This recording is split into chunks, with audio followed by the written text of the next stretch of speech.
What's going on, guys? Welcome back to the episode of the NFL Universe. I'm joined with Max today. What's up, guys? We've been gone for quite some time now. Last time we did an episode was probably a week before the Super Bowl. Did our Super Bowl picks. We're both right on that. Well in the past now, and honestly, if we did a podcast on the Super Bowl, I feel like it's kind of redundant because everyone watches it, everyone talks about it, et cetera, et cetera. Yeah. So the fact that we did miss out on it, I don't think it's the end of the world. Everything's overanalyzed in the Super Bowl. That being said, the draft is right around the corner, which we plan to do a mock draft with a new member, as well as free agencies here. A lot of franchise tags, et cetera, contract extensions. So that's what we're going to cover. I think right before we get into that, I want to say one piece of news before we get to that. Brady came out of retirement. Which is, I personally expected it. It just made a lot of sense to me. It didn't seem like Tom Brady was ready to hang it up, especially when statistically, I thought Tom Brady was the MVP this year. For him to just walk away after an MVP season, losing the playoffs like that, I really expected him to come back. That being said, in the process, they've lost two starting guards. I believe they picked one up. They picked up an offensive lineman, I believe, at some point. They got Shaq Mason from the Pats. Shaq Mason, yeah, I think for like a 5th round pick or something like that. That's correct. That was a fantastic, I think, trade for the Buccaneers. So now they're really only one lineman short. Exactly. So they're not doing too bad. And honestly, I'll say this now. My Super Bowl favorites are the Buccaneers. Okay. Makes sense. Storyline over talent in this situation. I'm going to be pushing this to next Super Bowl. Buccaneers are winning the next Super Bowl. Brady's going out. I got a feeling it's going to happen too. So if I'm like every NFL team this year, I'm just chalking this year up, and I'm building for next year. If you're the Bucs, you're like, yeah, we got it. Yeah. So moving forward from there, the Chiefs chose to tag Orlando Brown, keeping the tackle that they got in last year's trade. Obviously, after losing their two tackles and seeing how much having a somewhat decent offensive line really helps that offense, they decided to keep Orlando Brown. In the process, they let Tyrann Mathieu go. We're still yet to know where he's going to go, but they did make that up, and I'm going to skip ahead a little bit here. They went ahead and signed Justin Reed for I forget what the exact contract was, but it's a decent portion of money, and we'll probably get to it in a second. I'm just going to go through my list of free agencies, et cetera here, but yeah, they never replaced him with Justin Reed, a little bit of a younger option. Let Tyrann Mathieu go. Should be interesting to see where he goes. Yeah. Rumor has it they're also in works with Tyreek Hill to get an extension that would decrease cap hit in the short term, because that team, especially with Mahomes' contract coming in, that team's going to be on the hook for a lot of money soon. Yeah. So they're going to have to make some moves, and then we'll see. I was scrolling Twitter and I saw Ian Rappaport talking about it. Nothing official, but apparently they're in the works for Tyreek Hill for an extension. Mm-hmm. Following that, the Browns franchise tagged David Njoku, which I really don't understand why they franchise tag David Njoku. I didn't get that at all. Solid tight end, just not worth a franchise tag at all. Is he really a franchise player? He's not a franchise player, so I really don't understand that. That being said, Patriots released Kyle Van Noy, which he's 30 years old. They were owed to do him some money and saved him about $5 million in cap space, so it made a lot of sense for them to do so. And the Patriots are very prone to not wanting to pay guys. You're due for a big contract extension. We'll find a way to replace you. Exhibit A, J.C. Jackson. We'll talk about it, I'm sure, soon. Yep. Jack Doyle retired from the NFL. He had a pretty good career. I would say somewhat of a short career because I feel like he hasn't been around for that long, maybe 5-7 years. But in terms of the NFL, it's kind of long. So congrats to a good career on his part. Bengals signed the franchise tag to Jesse Bates III, which I personally love this pick. No brainer. Jesse Bates had a somewhat down year last year, but I think he kind of came back this year and played really well. Was a key part to that secondary and going to the Super Bowl. What great, fantastic player out of Wake Forest. Go Deeks. Yeah. There's been so much news in the past couple of weeks. I'm just trying to cover it all here. This is kind of a big one. Calvin Ridley was suspended for a year for gambling what he claims to be $1,500 on Falcons games. And for me personally, I think there needs to be an adjustment to the rule.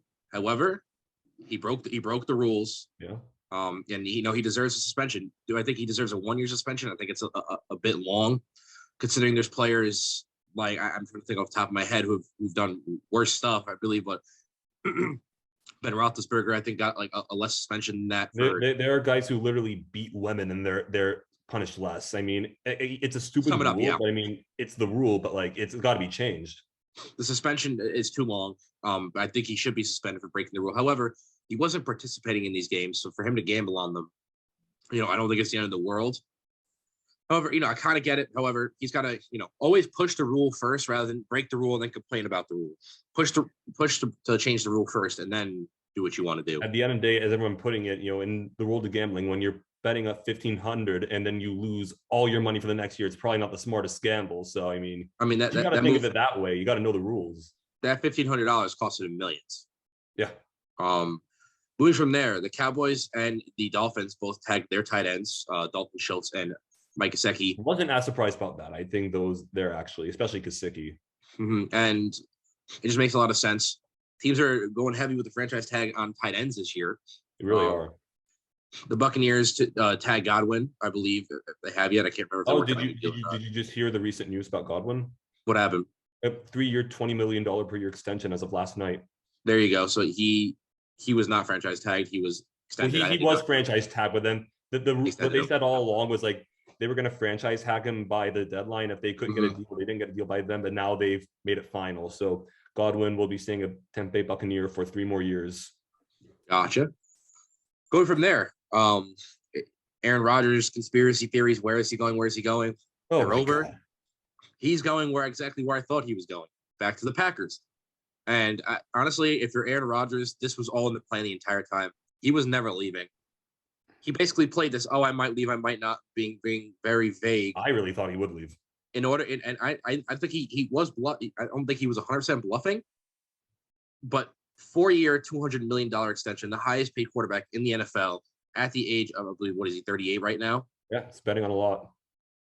So that pretty much, the Packers had a very limited cap going into this free agency period, and they pretty much blew it all on Aaron Rodgers. And it was, as a result, they had to franchise tag Davante Adams.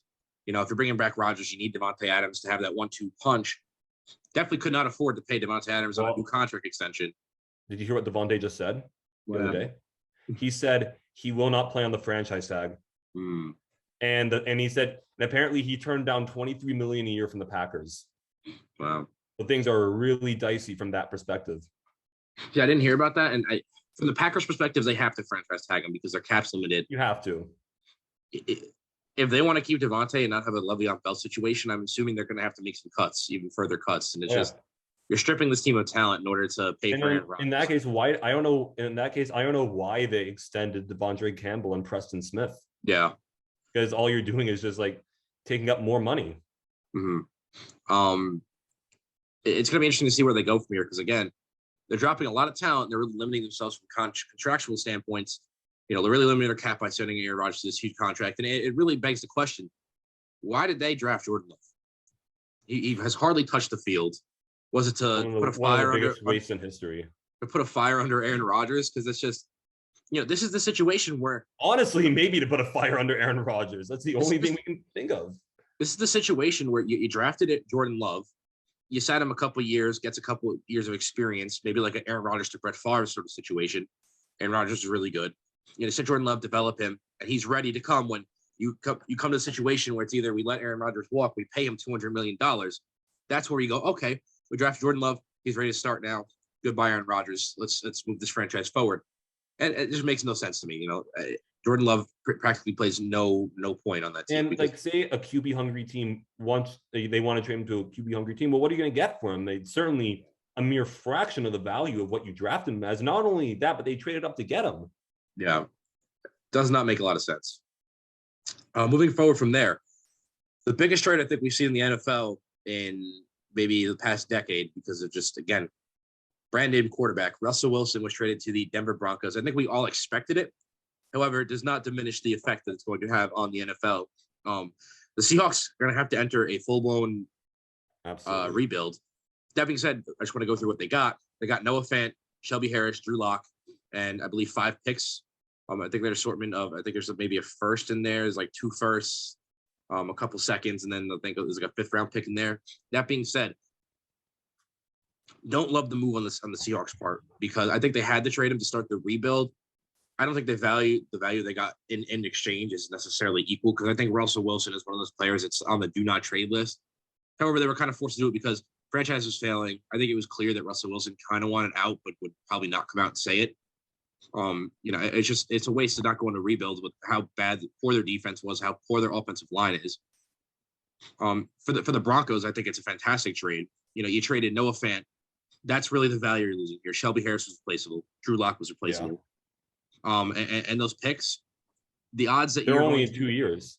The odds that you're going to get out of those 2 years, equivalent to Russell Wilson, who's, I think Russell Wilson's what, 30, 32? I forget. I think he's 32, right? Very much has years left. Yeah, so he's got maybe 5 years left. I mean, you're not going to get that. Maybe more, depending, like seeing how quarterbacks have gone, he might have even more than that. Yeah, so I mean, fantastic trade. I think the way that Broncos set up their offense, where again they've been building an offensive line, it's solid, decent right now, not horrible. The way they have Jerry Jeudy, who's a fantastic route runner. You're gonna have Hamler come back from injury. Javonte Williams has been fantastic. You're gonna have a cheap running back option there. And then defensively, they always have a great. Denver is known for their defensive groups. They always figure out a way to put something together, to kind of like the Patriots, to have a good defensive group. So I think Russell Wilson's really going to push this franchise forward. How far, I don't know, but I think it's a A+ trade for the Broncos here. I'd say maybe give it a B for the Seahawks just because of the value they got in return. They had to do it. Question begs for me now is, do they trade DK Metcalf and get value out of him and go into a full-blown rebuild? Rumor I was going to talk about. I've seen that the Seahawks are they said they're open to trading Tyler Lockett because they're going to go full-blown rebuild. That's no secret. And honestly, I think it'd be worthwhile to listen on offers for DK as well. I think you do fire sale on the team because absolutely, they are so bad everywhere. It just makes no sense. I mean, I would go ahead and trade Noah Fant, Tyler Lockett, maybe not all in the same trade, and DK Metcalf, and go get picks. Just absolutely build this team from the ground up. Yeah, I mean, we'll see what they get. Like, they're obviously not going to get first rounders, especially when they've already said we're looking to get rid of Tyler Lockett. But what this trade is for both sides. The Broncos obviously need that guy to get them up the top, and the Seahawks, seen since last year, like they're going to rebuild, and the Seahawks also came out themselves and said we thought Russell wouldn't sign an extension here, so that's a big reason why they got rid of him. And maybe they could have gotten more, but I think it was very necessary. I think both sides really had to make this deal. Mm-hmm. And we'll see where it goes moving forward. Moving on from there, Chargers re-signed Mike Williams to a 3-year, $60 million contract. A little pricey, but I think Mike Williams is a young, somewhat young, 27. He's in his prime. You got him on a 3-year till he's 30, till he's $60 million. If he continues to play that like he does when he's healthy, I think he's worth the money. He brings that level of dynamic that, because Keenan Allen, again, has continued to regress. You're going to have Mike Williams step up into that and be your lead receiver. I don't hate it. Again, a little pricey, but I think it was a decent move on that. I don't love it. I think it's a little overpaid, but we'll see. Mike Williams is one of those players who every year he's been in the league, he's gotten a little better. So this could very well end up being worth it.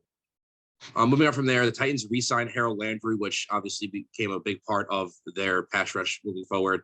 I thought pretty pricey there too. I don't know how you feel about it. 5 years, $87.5 million there. Love it. A little pricey, but again, he's Pro Bowler, 25. You lock him in throughout his entire prime, pretty much, and he's going to be a staple for that defense for time to come.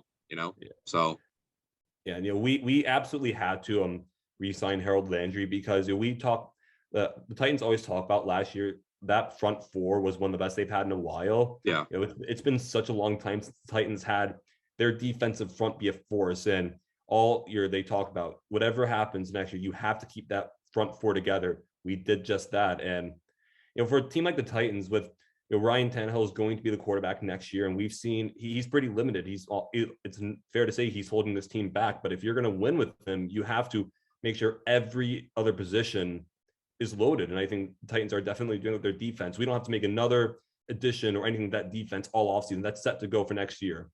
So I think it's maybe a little bit of an overpayment, but like Harold Landry said, being the highest paid player in his meeting room was the most important priority. And he's only making $1 more million per year than Bud Dupree. So I love it personally. 100%. Moving on from there, Seahawks released Bobby Wagner. I probably would expect them to get a trade for him. Again, fire sale in the Seahawks. However, I'm pretty sure this is more of a cap move than anything else to build cap and bring in young talent. So they had to let Bobby Wagner go. Again, I probably would have traded him, but I think, again, it's more of a cap move. So if they trade somebody for equivalent cap, then it really doesn't help their cap situation. So release was the move for them. Yeah, I mean, I think it's also one of those moves where like he's been there a long time, and like it's definitely not prime Bobby Wagner anymore. Yeah.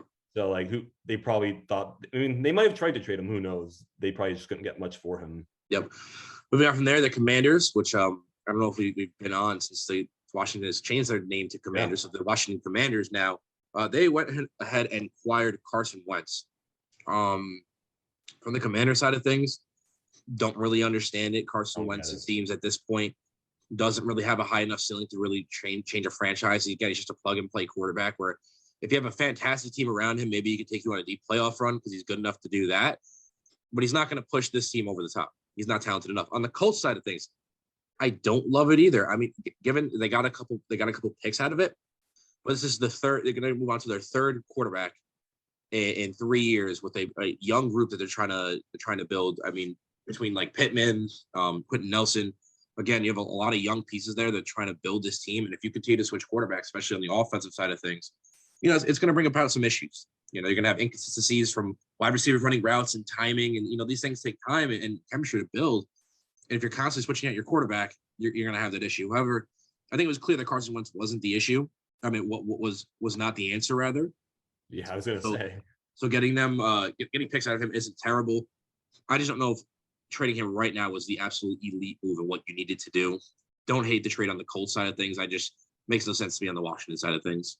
Yeah, I mean, for Washington, I don't get what they're doing at all. I don't know why you give up 2 third-rounders with one of them having the potential to be a second for a guy who was awful last year. I mean, a guy who's had, you know, he's had talk about him being a locker room nuisance, and like he was on the Colts too. I was reading that the problems for him were a lot deeper than just like the collapse in Jacksonville at the end of the year. Apparently, the Colts were not happy with him for a long time. I mean, and honestly, I'm kind of surprised they're able to even get anything for Wentz, and I honestly don't blame him for making the move. I personally would have taken even a 5th rounder for Carson because that's how bad I thought he was last year. But you know, this Colts team has to figure out a way to get quarterbacks. You know, number one, I really don't think the support system around them is that good. I think they haven't recovered from losing Anthony Costanzo to retirement. That left side of that offensive line has been a question ever since. Michael Pittman, he could be a decent receiver too. I don't see him, at least now, being that receiver one. They still need that guy. Probably need 1 or 2 more guys.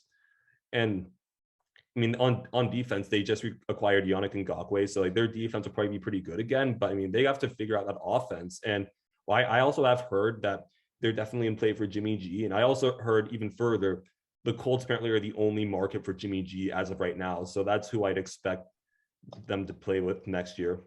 Which, again, is one of those plug and plays. I don't think he's going to give you your answer that you're looking for either. I don't either. Definitely not Super Bowl, but like all the Colts need to do was win one of those games against the Raiders and Jags to make the playoffs. So I think Jimmy G can at least do that for them. Yep. Moving forward from there, this isn't on the list, but I just wanted to mention it. Joe Schoen is probably the best GM that the Giants have had in forever. My buddies talked to me all about it. I mean, from a Giants perspective, this is amazing, right? We finally addressed the offensive line. It took what Gettleman couldn't do in 5 years. We did it, and Joe Schoen did it in about 2 months. And these aren't high-profile signings either. This is why I mentioned them, especially as a Giants fan. We got Mark Lewinsky, 3-year, $20 million deal. Really solid interior offensive lineman who will really help us out in the interior offensive line compared to the talent that we have. And then a couple days later, he went and signed John Feliciano, who was a really good lineman for the Bills, helped lead them to the playoffs and a deep playoff run past season. I think it was a pretty good signing. And then what was one of our biggest issues last year? Daniel Jones, when he got injured, we pretty much went down the dumps when we didn't have a quarterback to replace him. We were already bad to begin with.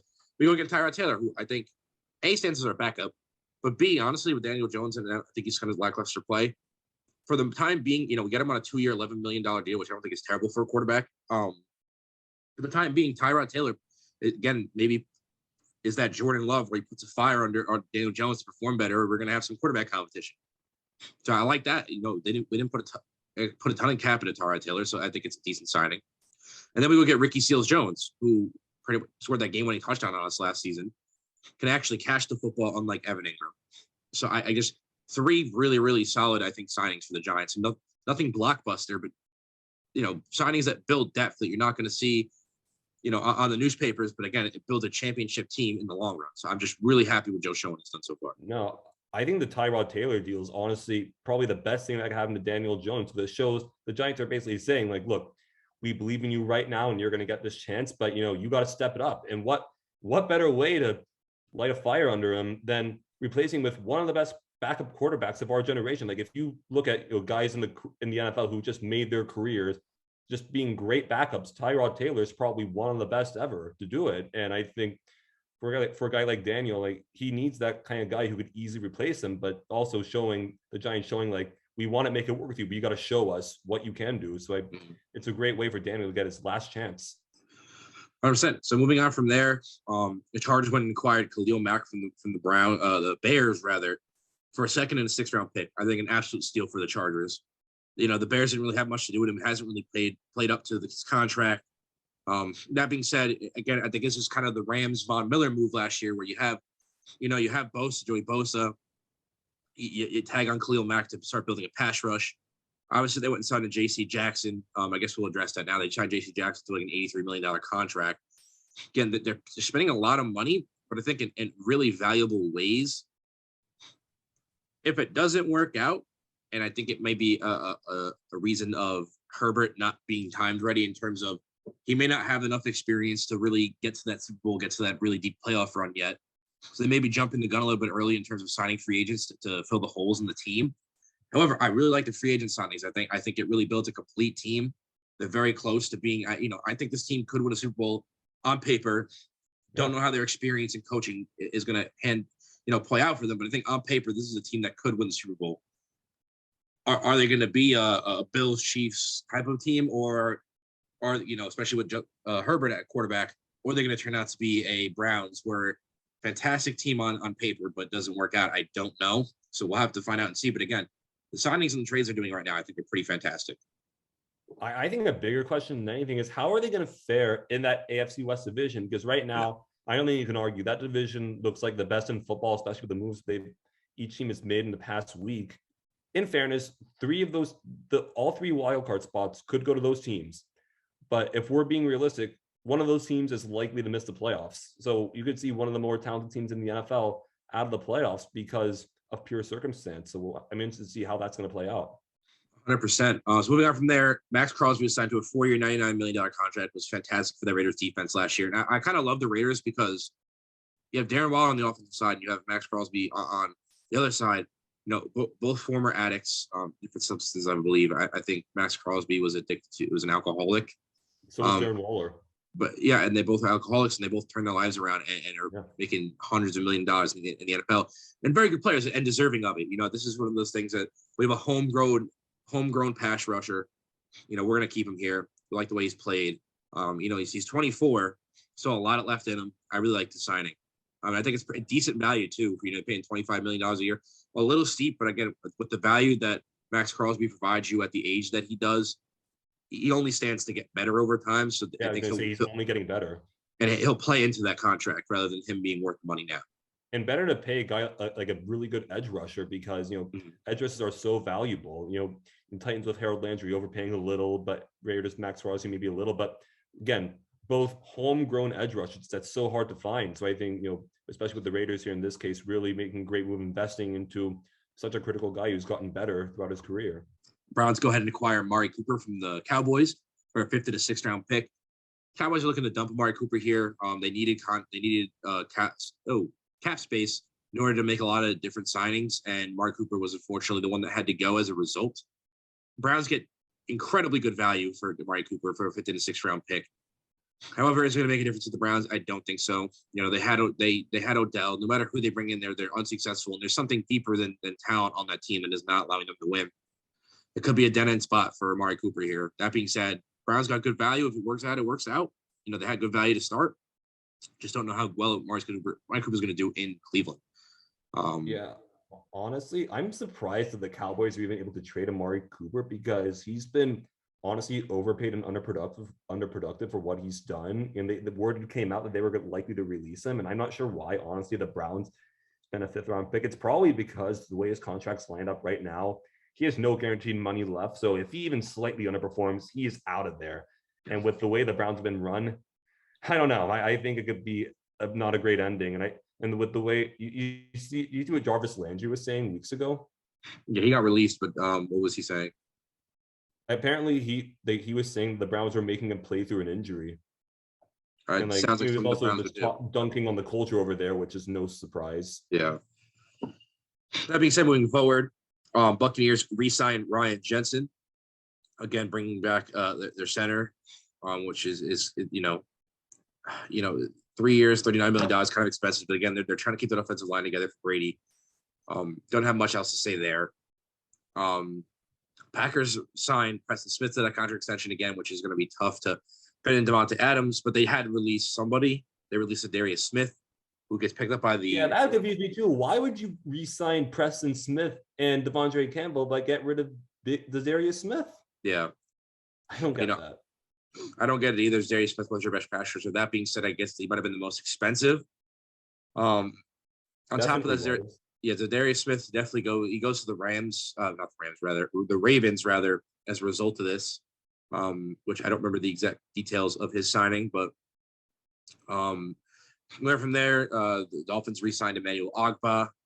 The Dolphins went ahead and signed Chase Edmonds, which to a 2-year, $12.6 million contract. Don't love it, don't hate it. Don't think Chase Edmonds is really going to make much of a difference in Miami.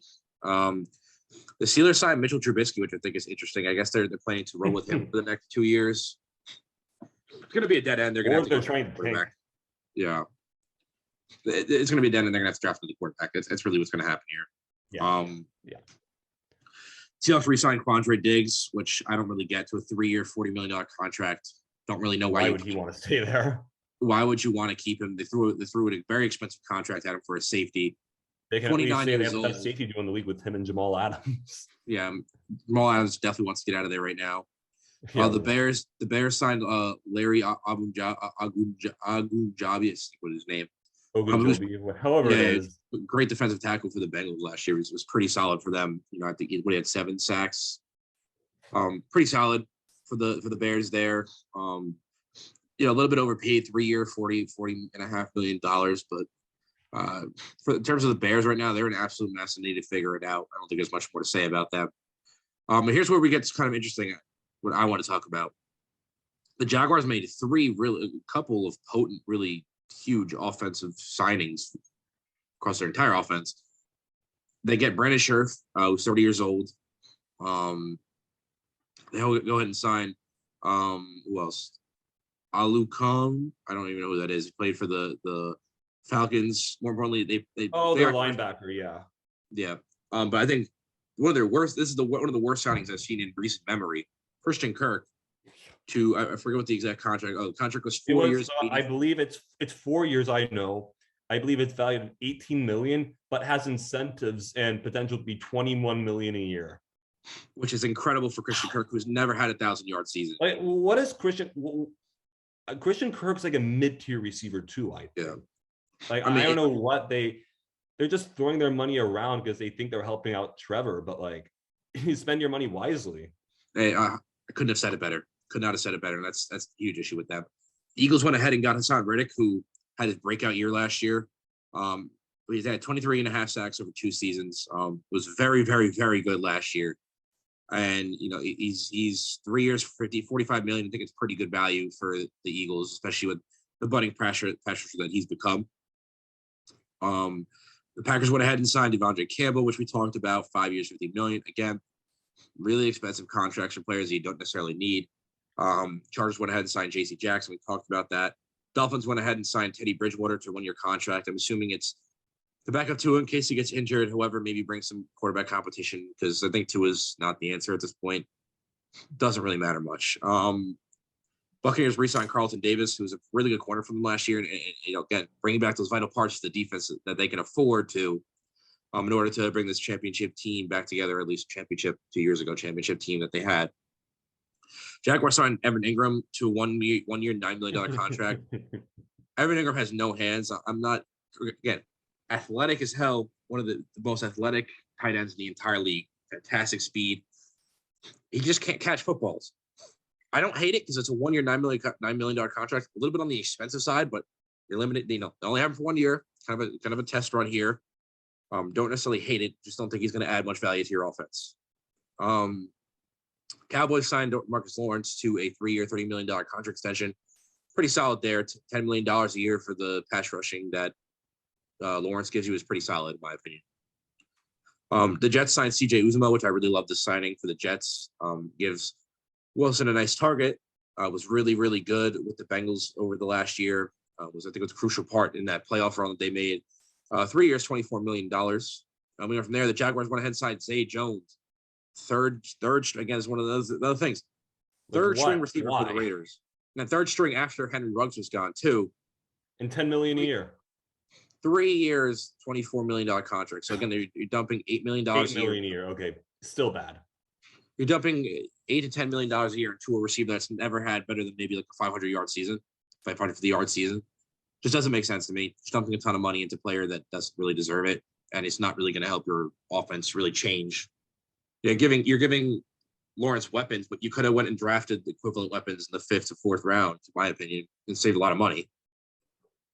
Moving from there, Chiefs re-signed Justin Reed to a 3-year, $31.5 million contract again, essentially replacing Tyrann Mathieu. He's 25 years old, so it adds some value there.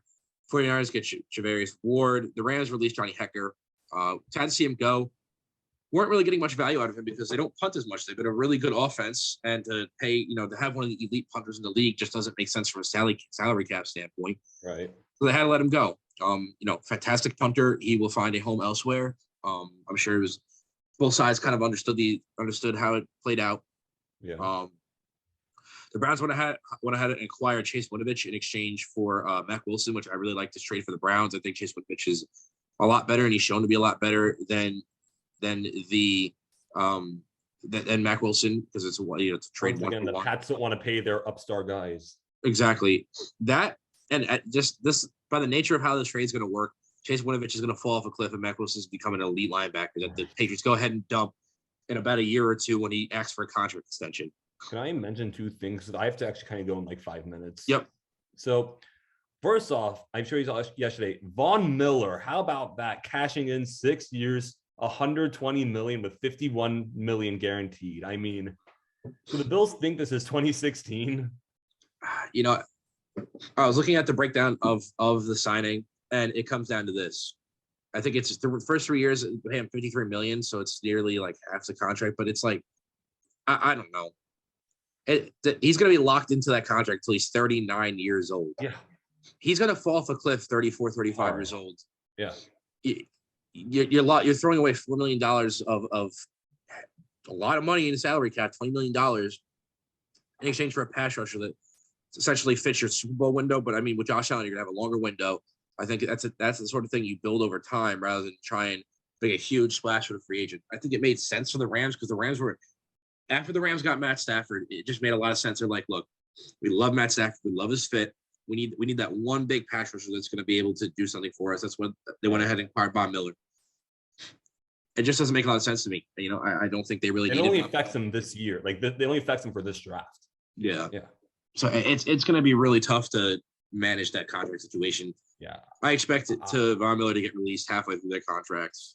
And it's going to be a ton of that. No way that contract lasts 6 years. I don't get it at all.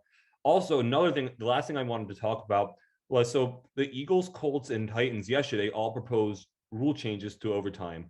So everyone's been talking about for years that the overtime rules need to be changed to give teams fair shot. Both teams get a chance to possess the ball in overtime. And that's exactly what the Eagles and Colts proposed yesterday. The Titans took it a step further. So they said both teams should get an opportunity to get the ball in overtime. Unless, and listen here, unless the team who gets the ball first goes and scores the touchdown, and they can go for 2 to put it away. I know it's my team who proposed this. I personally love it, though, because I know, Nick, you've been someone in the middle of like, yeah, you want both teams to get the ball, but like if you can't stop them 70 yards down the field, maybe you don't get a shot. Well, I think this is perfect. If you can't stop the opposing offense all the way down the field and you still can't stop a 2-point conversion, then as a defense, I really got nothing for you. You've had 2 big chances, and also makes things interesting for the offense. Like, do you want to put the game away? Do you trust your offense and not your and maybe you feel good about your defense too, or do you keep it going? It's gonna, if that gets approved, that's gonna make things really interesting for NFL teams in overtime, and I really like it. It's gonna add so much more drama, and of course, the NFL loves their drama. I just agree with you. It's definitely a very interesting proposal. I'd probably say I'd put that second. Probably my favorite would be to play a full overtime period. That makes a lot of sense to me too. Yeah. But that's a very interesting thing that I would bring in ratings. Would not be surprised if the NFL passes that, just based upon the fact. I think they really might. They might pass it just on the fact that it might boost ratings, and they'll see how it goes and how it functions throughout a year. Because they did things like that with reviewing pass interference. They tested it out for a year. They didn't like it. They got rid of it. However, I do think they probably should bring it back, just fine tune it in terms of the pass interference. But that's a whole other rabbit hole. Yeah, I don't hate the proposal. There we go. Well, I personally have to go because I got class in a few minutes, so I don't know if you're going to continue. But I'm going to go ahead and finish it out, guys. We're going to let Max go. All right. See you guys. See you to Max. So for me personally, just covering the rest of the free agents here and the trades. Lions acquired DJ Chark, pretty solid there. Kind of like DJ Chark, 1 year, $12 million contract. Again, I don't mind paying a guy a little bit extra if it's a 1 year deal. If that's not the end of the world. You're only locked in for a year. You're not burning years upon years of cap and draft capital. Jaguars released Miles Jack in probably a way to save money to go ahead and stack their offense, which they'll love the move. Miles Jack was really talented for them. And he's going to do elsewhere. He signed somewhere else. I'll get to in a second. Andrew Whitworth retired. Fantastic career, Hall of Famer for sure. Buccaneers signed Russell Gage. Jets signed DJ Reed. Vikings signed Jordan Hicks.